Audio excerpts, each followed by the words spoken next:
најраширена, доминантна етичка ориентација на денешницата представува утилитаризмот. Утилитаризмот го поддржува стремежот кон корисното. Терминот утилитаризам потекнува од латинскиот збор utilis, што значи корисно, или utilitas, корист, полза. Утилитаризмот е создаден од англиските филозофи Джереми Бентам и Џон Стюарт Мил. Джереми Бентам ги определува моралните цели како дејства со кои личноста може да оствари среќа. За Джереми Бентам, смислата на животот е најголемото количество среќа за најголем број луѓе.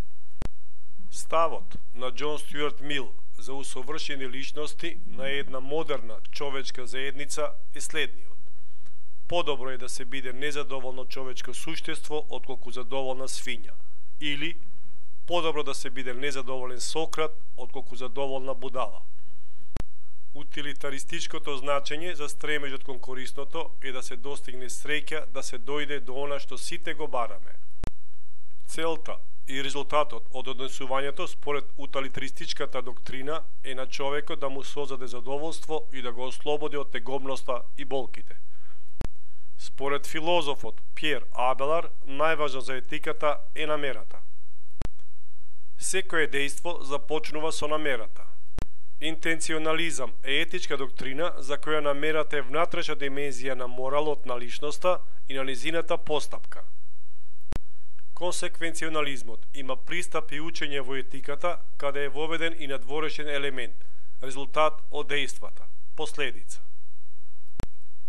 Постапката кај личноста ја изразува незината идеја и волја. Резултатот од намерата е последица. Синтагмата "те разбирам и те оправдувам" со други зборови може да се објасни. Кога некој му дава помош на некој страдалник, иако одделува и од имото за семејството. Синтагмата "не те разбирам, но те оправдувам" со други зборови може да се објасни. Кога некој претерано се посветува на нешто, го запустува семејството, но дава добро дело за сите луѓе. Синтагмата "те разбирам, но не те оправдувам" со други зборови може да се објасни. Кога некој почнува да се коцка од желба да заработи пари, но се презадолжува, па тој самиот и сите околу него стануваат бедни и несрекни.